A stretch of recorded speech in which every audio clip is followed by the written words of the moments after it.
Welcome to The Actor's Choice, where the actors and actresses have a chance to talk about themselves and their careers. Join us now for the next hour as we explore the marvelous industry of acting by actors and actresses from today's exciting show business world. And now, direct from Hollywood, here's your host, Ron Brewington. Hi everybody, I'm Ron Brewington, and this is The Actor's Choice. Welcome. Brought to you by Photography is an Art, Harvey Brandman, Master Photographer, located at 1307 North San Fernando Boulevard, Burbank, California. And attorney Ron Irwin's new book, High Co, Style, Passion, Heart. And actor Larry Buford's Back to the Future, Time Travel, Message in a Capsule. And State Farm agent Carla Green, who says, and like a good neighbor, State Farm is there. Roll it.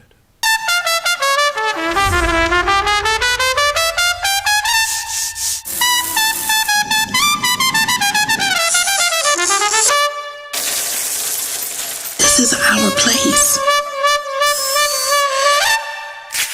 This is our crew.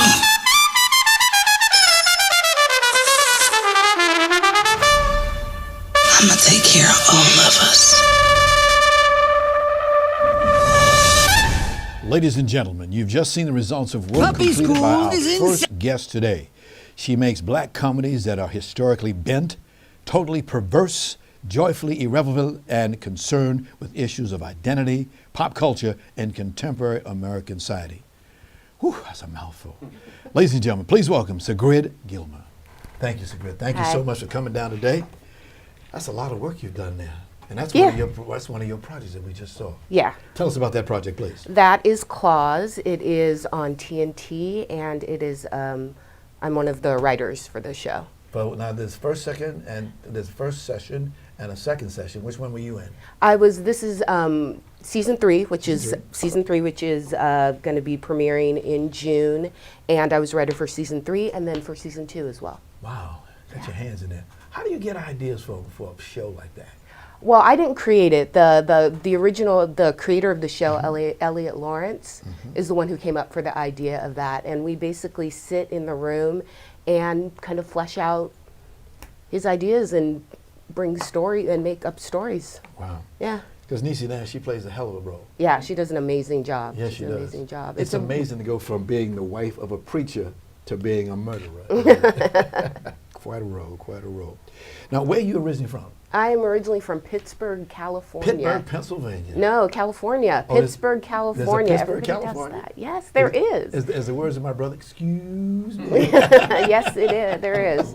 It's about an hour northeast of San Francisco, so out in the suburbs. Out in the suburbs. Yeah. Pittsburgh, Pennsylvania. California. We have no H on the end of our Pittsburgh. Oh, really? Yeah. Okay. All right. Now, you wrote a play back in 2012, where you got really started. This play was so good it put you on the national theater scene. I bet that was a lot of fun. That was. I had the play produced in Cincinnati, in Chicago, Maryland, and Baltimore, in New York. I did a workshop of it here. It's called Harry and the Thief. Harry and the Thief. Yeah. Storyline, please. It is about a professional thief, Mimi, who gets blackmailed into traveling back in time with a cache of arms for Harriet Tubman to start a revolution. Harriet Tubman? It's a comedy, yeah. How many trips did she make back and forth?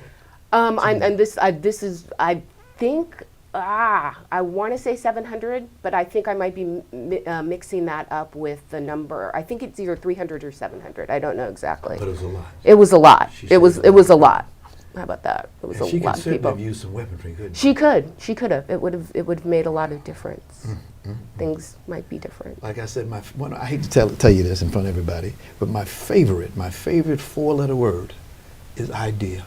That's my favorite 4. I love that word because with that word you can get thoughts about stuff. You get an idea, put it together like you do as a playwright, and it's just words on a piece of paper. So how does it feel when you see these actors and actresses reading your play?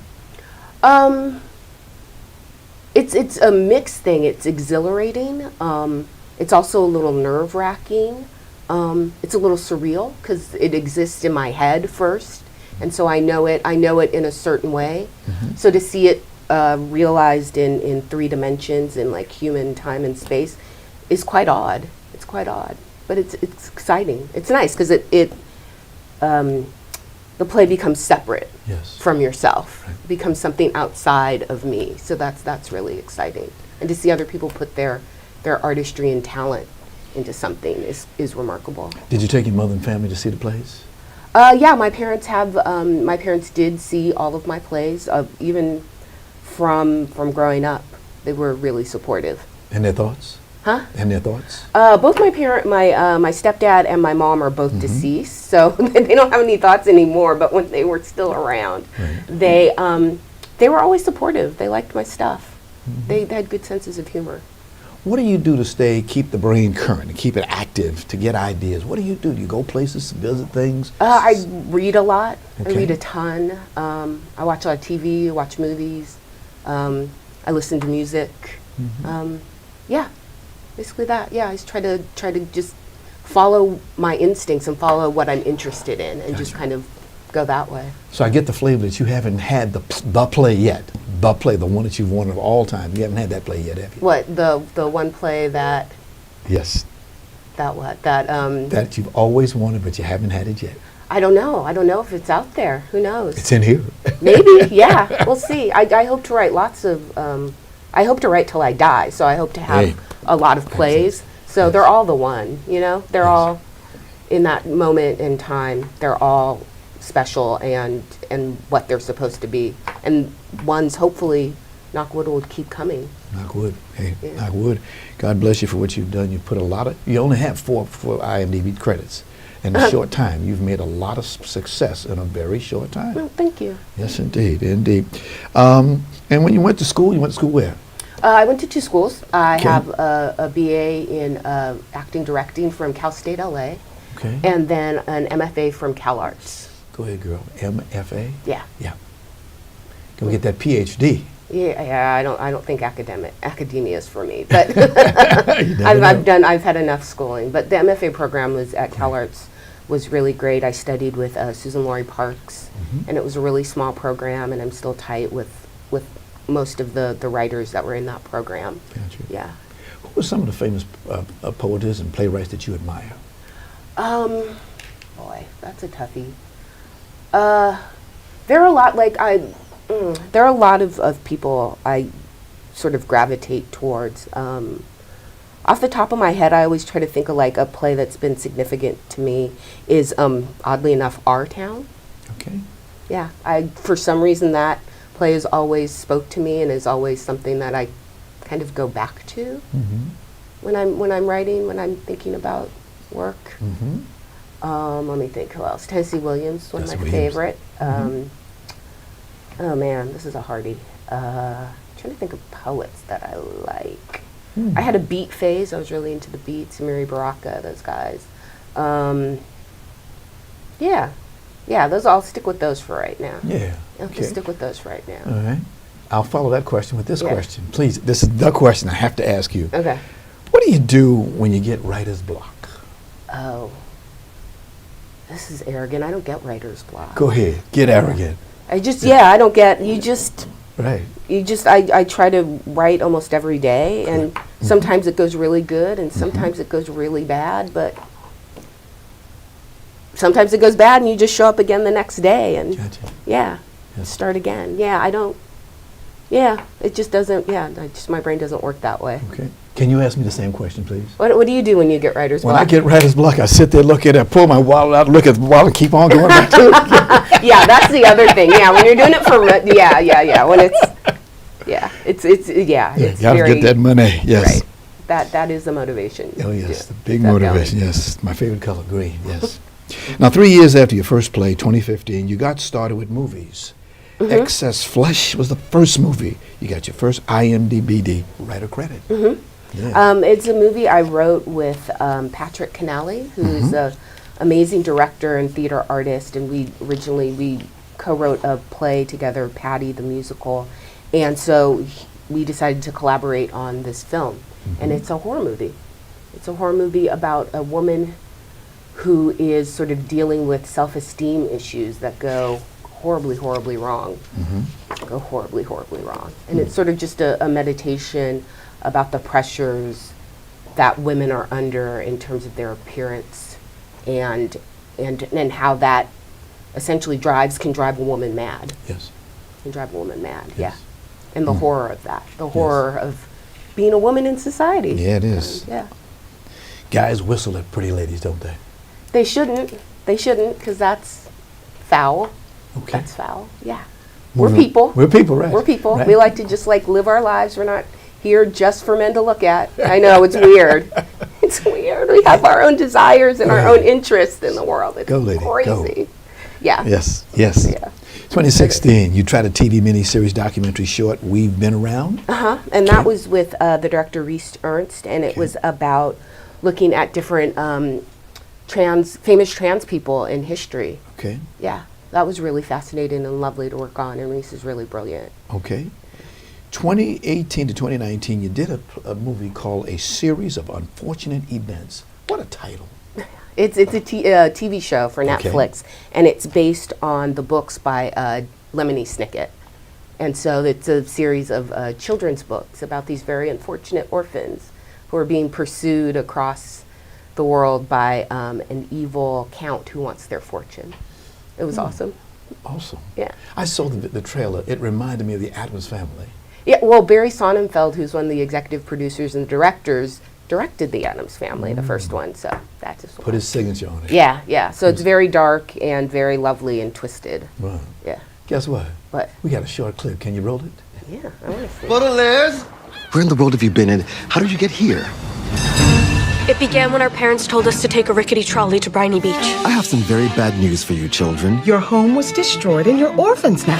We went to live with Count Olaf. He threw Aunt Josephine to the leeches. He conspired with Esme Squalor. And Carmelia Spatz. He kidnapped the Quagmire triplets. He murdered Jacques Snicket in the village of Foul Devotee. You can't prove that.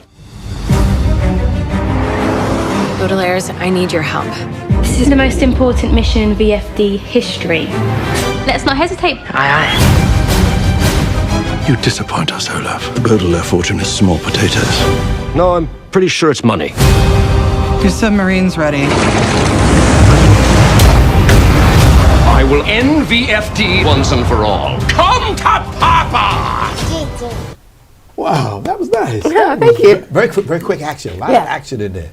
Oh yeah, you walk out with a headache. Boy, that was a lot of action in there. Stay with it. You have a new play coming out. Yes. Talk about it, please. All right. It's called Mama Metal. Mama Metal. And it opens Thursday, which I believe is the 23rd Yes, of ma'am. May, at the Atwater Village Theater, and it's directed by Dina Selenow. Now, this is not just an opening. This is a world premiere. Yes, it is the world premiere. I know that makes you feel good. Yeah, it's awesome. It's Yeah. really good. You work for things like that, don't you? Yeah. That is one reason to write a play, is to hopefully see it up and realized in the world. Yeah. All right. Who's directing? Who's the storyline about? The director is Dina Selenow, and the story is about a woman, Sterling Milburn, whose mother is dying of Lewy body dementia and Parkinson's, and it is about a ride through her grief as she tries to sort of wrestle with the fact that her mother is dying. And it's a comedy, and she is sort of coping with this tragic event by sort of envisioning her favorite heavy metal band and some titans of the American theater, Eugene O'Neill and Tennessee Williams. Tennessee Williams. Yeah. Oh, that's going to be a good one. Yeah. How long did it take you to write that? Oh boy. Maybe I've been workshopping it with IAMA for about 2 years, so about 2 years. Yeah. Like movies, do you keep your plays, you write a play and then you put it on the shelf, and when it's right, the time is right, you bring it out. Is that how you do it? No, I usually just write it and like send it out. Send it out to various theater companies, especially early in my career. I would just apply to every contest, every place that was like, well, take unsolicited scripts. So I would just write it and send it out, send it out, start the next one. Yeah. Thank you. That's good advice. Yeah. 'Cause a lot of writers out there watch this show, and they're always trying to figure out, how do I get my work out there? You have to actually put it out there. You got Just a send manager? it. I have a manager and an agent, yes. Okay. Yeah. And a publicist, of course. It's amazing. A lot of people we know don't have publicists. Yes, but they're trying to make it. That's okay. That's all right. The play itself lasts about how long? It's the play runs for a month, and it's about an hour and 30 minutes. With the intermission? No intermission. Ooh. I'm not an intermission person. Get out of here. Yeah. I'll keep that in mind. I like my plays under 2 hours and no Right. intermission. Yeah. That's a good attitude. You ain't leaving my play. You're going to sit right here and watch it. till it's Yeah, I over. like the accumulation of the action and Yes. the emotion to just come straight at you and then you're done. How much is tickets and how can I get them? You can go to iamatheater.com and you know, I actually don't know how much tickets are. I think they're like $20, but I'm actually not sure. Okay. I actually do not know. You'll see me at the preview. I will be there. Oh, thank you. They Yeah, gave me a I ticket think to come and see it. Yeah, it's awesome. It's a really, really exciting, beautiful show. Amen. Yeah, it's an exciting, Amen. beautiful show. I think people will be really surprised by it. Hmm. As a playwright, what's the most satisfaction that you get with what you do? Finishing a play. Oh, Yeah, okay. finishing it, yeah. The end of play thing, like having a thought and an idea and sort of seeing that all the way through to the end is the best part. Okay. Yeah. You want to be a director eventually? No, Why? because I like to write. I have no desire to do anything else. Gotcha. Yeah, I like to write. Gotcha. I don't like people management. I don't really like people very much. I'm a little introverted. So, yeah, writing suits my temperament very, Gotcha. very much. Gotcha. Yeah. I like what you said earlier when I asked you, what do you do in your free time? You said you read. I've always been told good writing, it comes from good reading. Yeah, I think it could. Yeah. Mhm. I think whatever, I mean, everybody's different. So Yes. whatever it takes to get the work out, I'm all for. But I like to read. So Gotcha. You go to some of those standard plays that have been around for a long, long time. You get ideas from them sometimes? I get ideas from I anything. heard you say that. Yeah, yeah, I get ideas from anything. Yeah. The world is full of inspiration. Yes. And when they announce your name, when you win that Tony, you're looking for that first Tony. I'm not actually, and then this I don't mean to sound pretentious or anything, but it's really like awards. Not that they're meaningless, but if I don't know if I could write for that. I'm not writing for that. I'm like writing for myself and Yes. for, I guess, my muses. Whatever that thing in me that compels me to make stuff is what I'm writing for. So I'm not thinking about the outcome of it. I'm thinking about, is this play going to be good? Is this play going to sort of match the idea in my head? Am I sort of doing it justice and Yes. making it all that it wants to be in the world? And Gotcha. that's the most important That's the thing. most important. Awards, I mean, they're cool and they help you get work, which Yes. is awesome because that's how I pay rent. But I'm not writing stuff thinking I want to win a Tony or I want to win a thing. Gotcha. Yeah, I just want it to be good, and I don't want to, especially in theater, I don't want to waste anybody's time. Bad theater is for me, makes me rageful because it's such a hard thing to do. Such a hard thing to do, and so to like make stuff that's worthy of other people's time and talent and energy is sort of my main thing. Gotcha. You got a great attitude. Oh, Great thank attitude. you. I used to go on a lot of junkets, and one of the things, the expression they would have, a writer would write the play or write the movie, and then, as they say, hand the baby over Yeah. to someone. How do you feel about that? It's nice after a while, as long as you have the right people to take care of the baby. You know what I mean? Yeah. You want people that are on the same page with you about the play and have Yes. are sort of in the same family, for Mm-hmm. lack of a better term. Yeah, but it's nice after a while. You're like, figure it out. I don't know. After a while, you can just kind of hand off the responsibility to other people, and that's really beautiful. Because you got directors, as you know, who go in there, I don't like this line, let's change this line, check.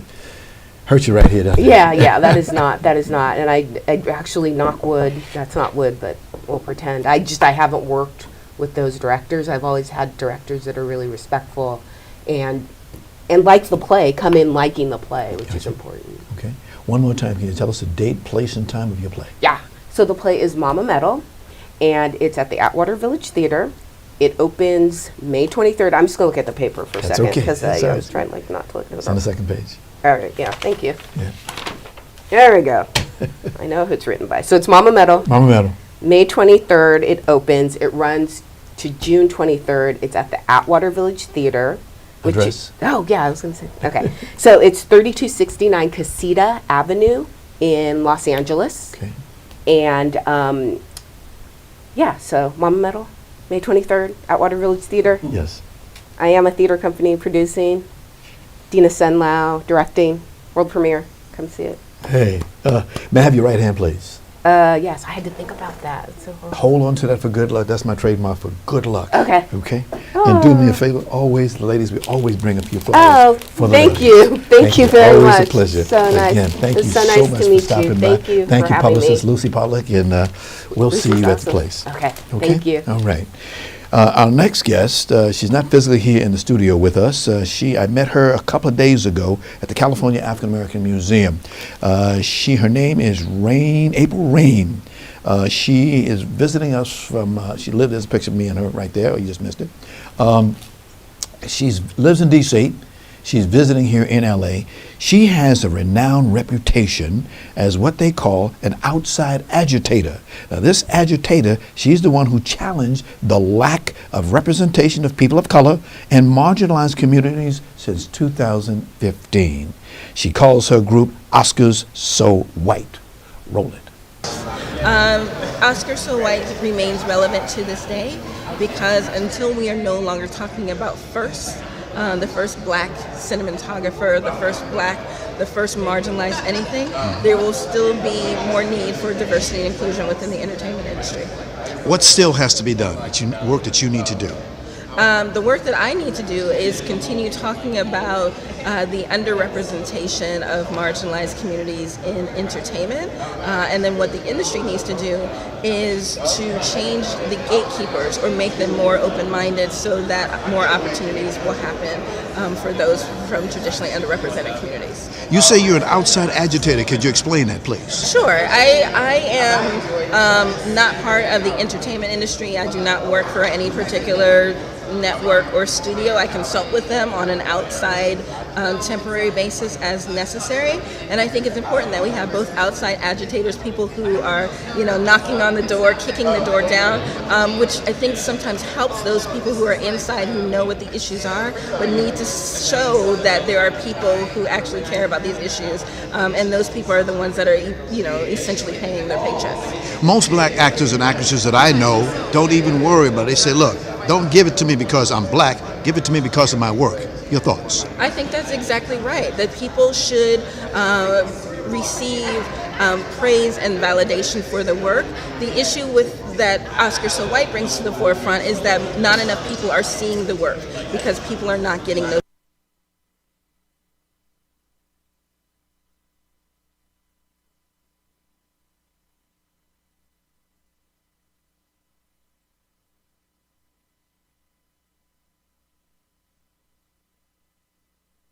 Let's go in. Okay, we had a little buffering problem there. That's modern television. But seriously, I really, really, really enjoyed talking with Attorney Rains, and we hope to see her again. Thank you for what you're doing. It's a needed job, and we thank you. Okay, we're going to take a break, and we'll be back in a little bit with our third guest today. The studio of Harvey Brandman Photography as an Artist, proud to offer you a $100 discount off any photo package valued at $300 or more. Now, Harvey has been in the business for nearly a quarter of a century, and he certainly knows how to take care of his customers. So please give him a call today at 818-954-9294. That's 818-954-9294. You'll be glad you did. And by the way, please tell Harvey that you heard about his offer right here on the Actor's Choice. Haiku, style, passion, heart. It's the latest release from author and attorney Ron Irwin. Now, the book was inspired by the author's first exposure to haiku well over a quarter century ago.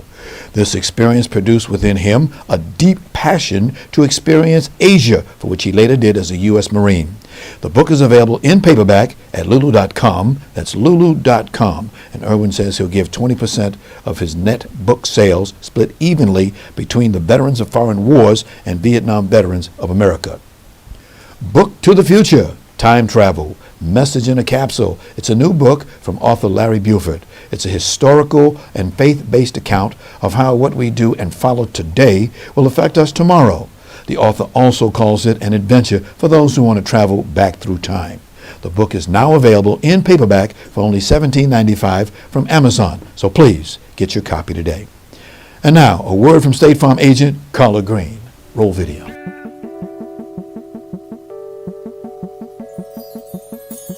Let me ask you something. What do you see when you look at your home and your car? Do you see a bundle? A combo deal? That's how other insurance companies see them, but a State Farm agent sees so much more. Because the State Farm agent sees your home and your car as more than just 4 walls and 4 wheels. They see the things you've worked really hard for. So why not give them the protection they deserve? Let me help you with that. Give me a call. State Farm agent Carla Green, 213-239-9675. I look forward to speaking with you.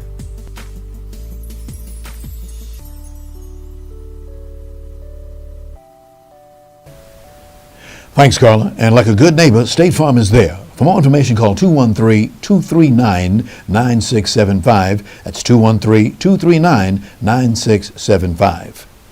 Ladies and gentlemen, today is the day. As my mama used to say, son, today is the day. My mother would always say that.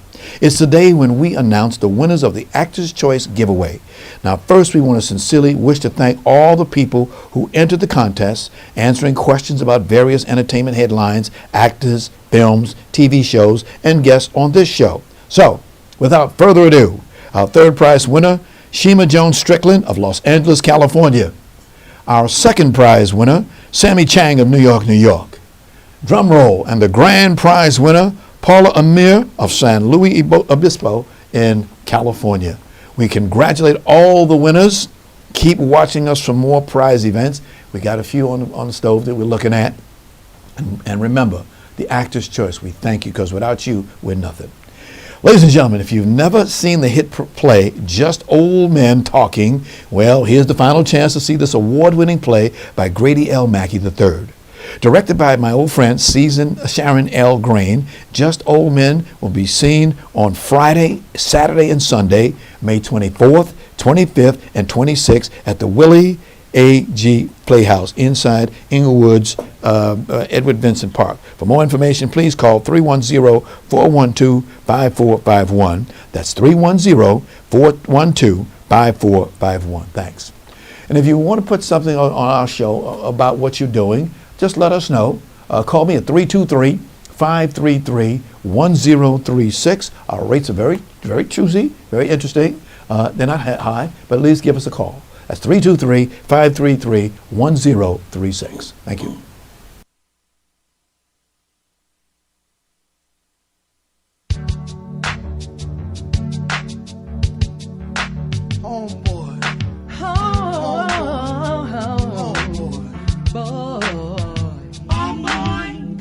There's only one blood, cause it ain't no sense in us trampling on the stones. It's us, down to the bone. Blood is thick, waters were known well, cousins were kept apart, mothers were often memories. Fathers were not favorites on the farm, for he could do some harm, he could wreck the master's scheme, for he, brothers, could dream. Your mama ain't no saint, your daddy died in a shallow stream, but your uncle, Dr. King, did have a dream, my brother. And what is your real excuse? Why can't you study your lessons? Homeboy by Sunji Ali. Welcome to the Qumran Report. May the peace and blessings of the life-giving creative spirit be upon you and upon your family. My name is Melvin Ishael Johnson, coming at you live from Mars Media Studio. Our calling number is 1-323-293-3375. Give us a call. Our third guest today is a multi-talented individual. He's an actor. He hosts a TV show, which you just saw. He writes and acts and plays. He's a busy guy. So let's go and meet Melvin Ishael Johnson. Melvin, good to see you again, man. Glad Always to a be pleasure. here. Known this young man for a long, long time. Admired him from afar, because when I see a lot of people just talk, this man does. He does not talk about it. How do you describe yourself? How do I, from an artistic point of Yes. view, as a writer, a playwright within the orbit of theater, I consider myself a playwright. Okay. All right. Because you always doing something. You always got to play here. You got to play there. Now, you founded several organizations. I want to go through them real quickly. Drama Stage Quorum Veterans Theater Workshop. You did that one? Yeah, Drama Stage Qumran Theater Workshop for Veterans. We train veterans for jobs in the as stage managers. Yeah, we think that's the best entry into the world of theater around here in Los Angeles. There's always a need for stage managers, and stage manager is the best position to learn all of the other components of theater. Mm-hmm. Well, as a veteran myself, I thank you, and I speak for a lot of veterans. Thank you for what you're doing, because when you come out of the military, you don't have a job. You have skills that you can't use out here. I mean, you can't. People don't walk around with rockets on them. Most people I know don't walk around like that. But being able to train people to get into a good field, a proud field, it's a professional field, and make a living. Thank you very, very much for what you've been doing in that area. Thank you. Now, you've done a lot of plays yourself. Give us a little rundown on some of them, please. Well, we've done Drama Stage Qumran. We started working in the downtown Skid Row area to call attention to the homeless situation that you have here in Los Angeles. Thank you. We did a play called Surviving the Nickel. The Nickel is 5th Street that runs through Skid Row. That's one of the first plays we did with Drama Stage. Also did a play called The Emperor's Last Performance. I wrote that play directed by Ben Guillory and Mr. Roby. Produced by the Roby Theater Company in 2011. And it's about the first famous black actor in the United States. And his name was Charles Sidney Giplin. He's the one that was in Eugene O'Neill's play that made him famous, called The Emperor Jones. And that was the first play that had over 200 performances on Broadway. But he ran, what would make it so significant in black theater history is that Giplin was one of the first one to object to the use of the N-word. See, they was dealing with the use of the N-word in theater and entertainment in the 20s, and the play, The Emperor Jones, used the word 28 times. So he confronted O'Neill about it. He ended up losing his job. He fired Giplin, brought in Paul Robeson. That's how Robeson rose to the top. I see. Yes. So that play was about that. It deals with Robeson, Giplin, Burt Williams, Anita Bush, early people in black theater history. And then I did another play called Catch the Tag, which is one of my favorite plays, and that was about J. Edgar Hoover's first major case in the United States. It was to neutralize Marcus Garvey and the Universal Negro Improvement Association. Okay. And that was a code name that he used for Marcus Garvey and all of the intelligence report. He called him the Tag. And he would always give a code name to the quarry in which he hoped to catch. Later on, he would call Dr. King's code name was Zorro. You know, the famous character like that. And then I did a play about I'm working on two particular plays now that's dear to me. Play about my hometown in the Mississippi Delta. I'm from the Mississippi Delta, you know. Come out of a military family of 7 brothers, 2 sisters. 6 of us served in the military, all of us. What branch were you in? Marines. Oh. Yeah, Marines. Yes.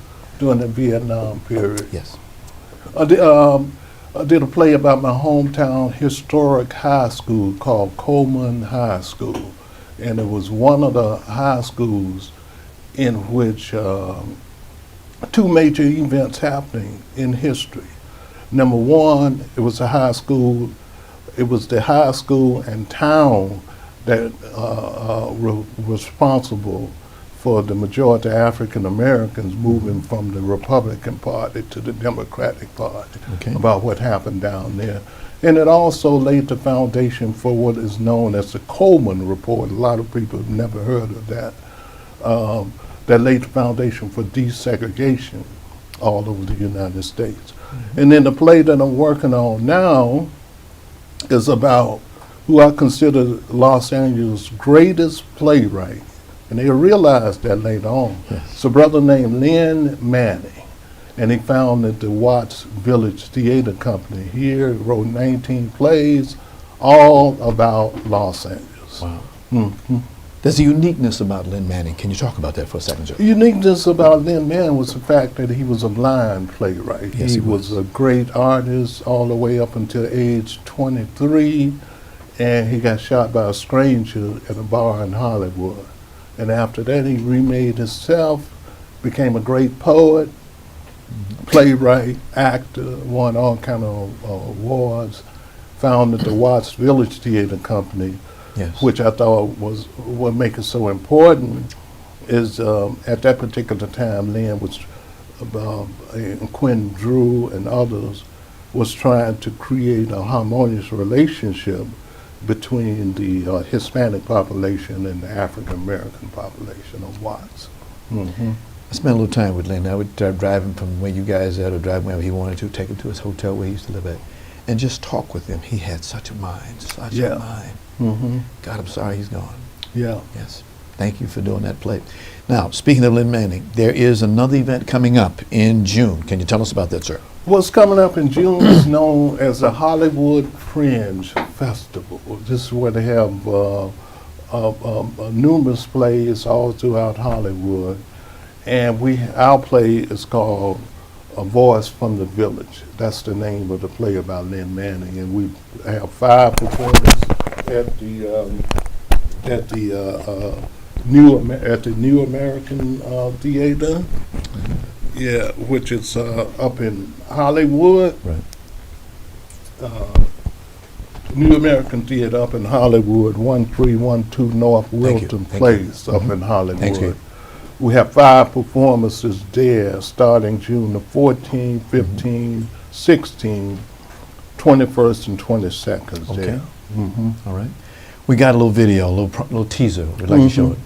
Roll it, please.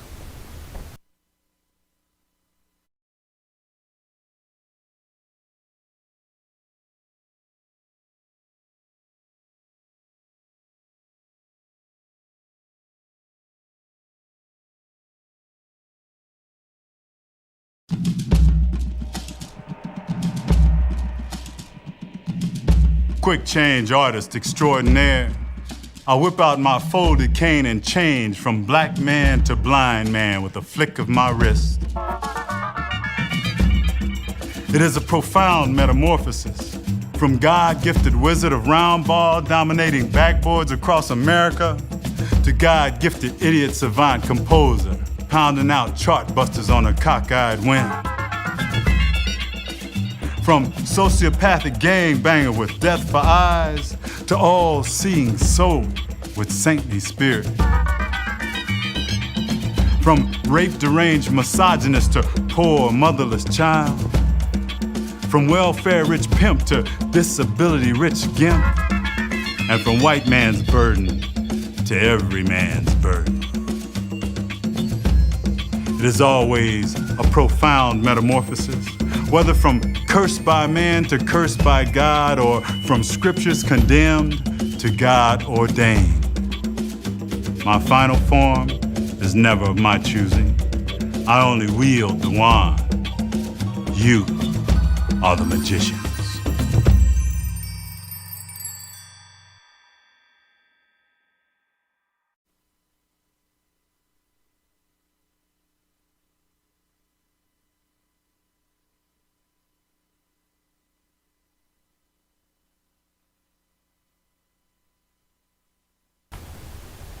Thank you. That is an event we should all, I hope a lot of people will go, get to see it, get information. It's one of those events you want to be at. Anyone who knew Lynn Manning knew, never did figure out what he died from. He was just so young. Yeah. How old was he when he died? 55. 55. Mm-hmm. That's young. Yeah. Man, still got his diapers on. You never know. Still young, seriously.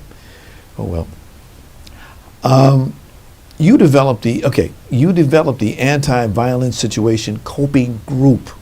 Tell us a little bit about that, sir, with the world being as it is today. Well, you know, my interest in theater is to laid a foundation to reestablish the foundation for a national black theater company that they started working on in the late 30s, but they could never put it together because of the conflict that developed between the playwrights, between the actors.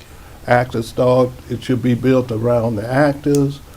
Most theater people thought it should be built around the playwrights. Gotcha. And so actors went their direction, and we never developed that, even though we had some of the best minds that put it together, like W.B. Du Bois, Hubert Harrison, Nita Bush, Yes. Theophilus Lewis. They put the theory together for Yes. us. So mine's a national black theater company is based upon two models that Okay. I developed as a foundation. Okay. It's called the Nasana model and the community theater model. Okay. And the anti-violence situation coping group is the foundation, it's the last element of each one of these models. The Nasana model takes its name from the first letters of 6 concepts working in the spirit of harmony to impact the violence in the individual, home, school, and community. Yes. And that's nutrition, exercise, spirituality, one-on-one needs fulfillment, and the anti-violence situation coping group. Now, the community theater model is the harmonious integration of 7 components working in the spirit of harmony to present theater to the community under a national theater format situated in 24 areas of the United States of America, named in honor and after Charles Sidney Gifford. It should be named after him. Right. And that is the word, the artist, the audience, the drama stage group, which is the back of the house, front of the house, Young People's Theater Company, a dance company, and the Anti-Violence Situation Coping Group, which is a foundation for both of these models. Got you. See, that's the power that you playwrights have. You guys and lady, y'all have that kind of power. Write a play, it's put on a stage, in a community, anywhere. People get a messages, a lot of them. There's a lot of responsibility for you guys. The power of the pen. Yeah. Wow.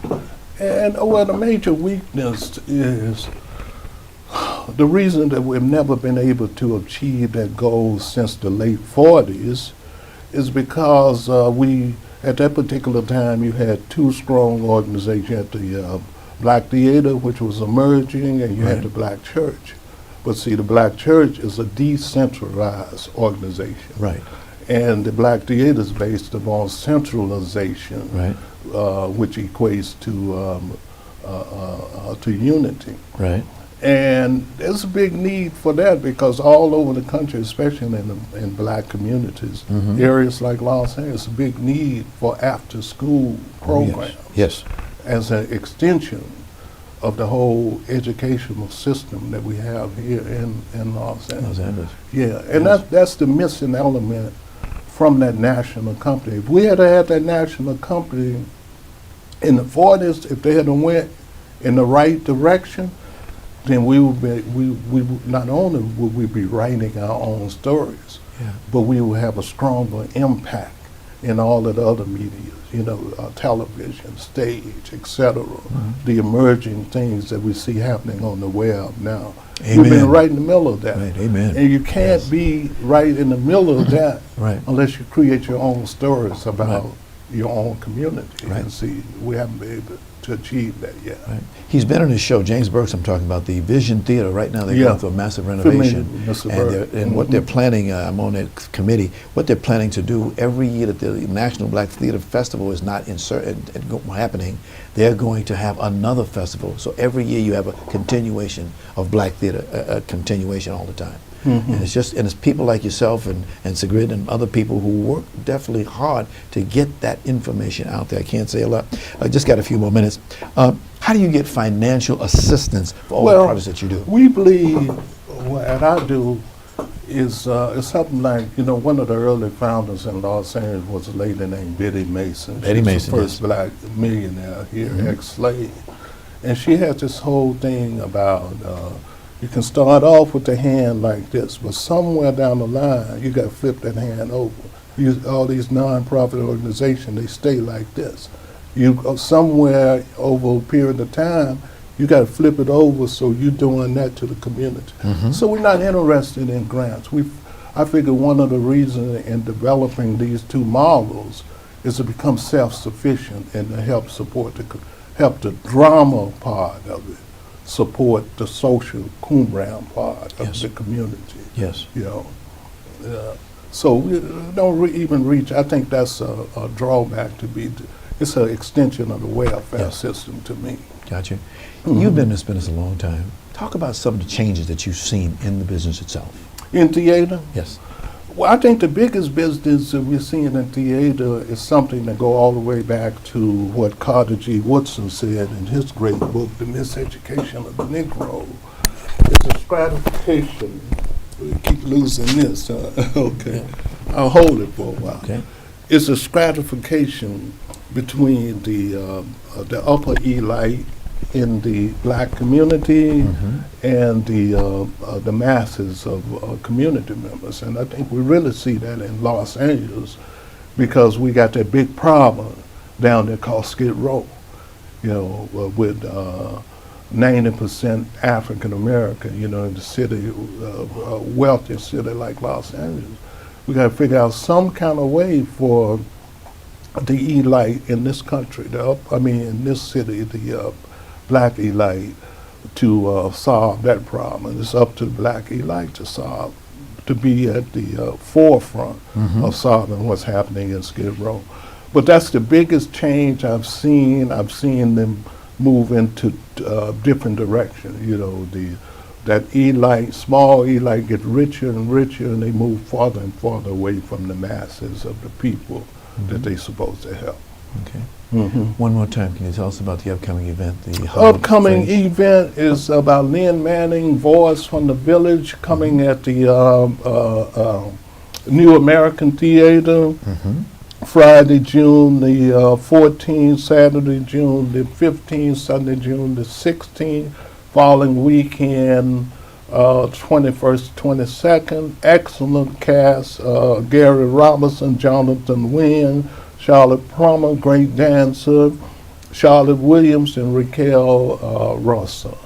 It's a cast in this. And I play a little small part in this. Small part, yeah. Small part. Big guy, small part. There is, before we leave, there is one thing that we want to quickly talk about. There was an Actors Day here in LA. You were part of that. Can we put that slide up for just a second? Because there's a lady in that picture that I want everybody to see. Who's that lady in the middle? Pepper J. Pepper J. Yeah. I used to work with that lady. Everything that I've done in this business, I owe it to that lady right there. She opened up a lot of doors for me and for a lot of other people. When I saw her picture and I knew you were coming, I said, if I knew you was coming, I'd have baked the cake. I said to myself, let's make sure we talk about Pepper J. Yeah, that's when we was performing the Robert Theater production of The Magnificent Dunbar Hotel, written by Levi Lee Simon, directed by Ben Guillory.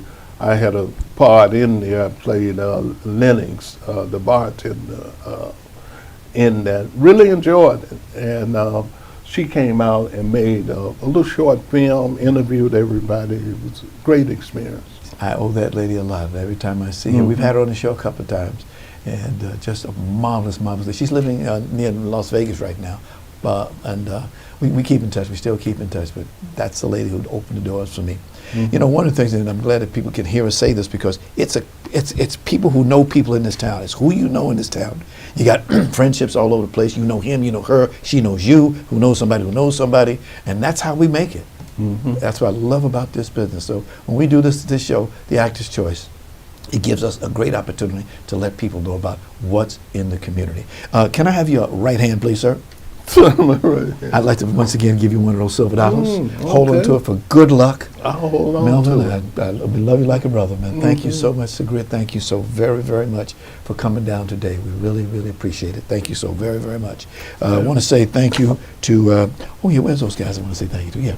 A special thanks to our sponsors, Harvey Brandman Photography as an Art, Ron Irwin's Haiku Style, Passion, Heart, Larry Buford's Book to the Future, Time Travel, Message in a Capsule, and State Farm agent Carla Green.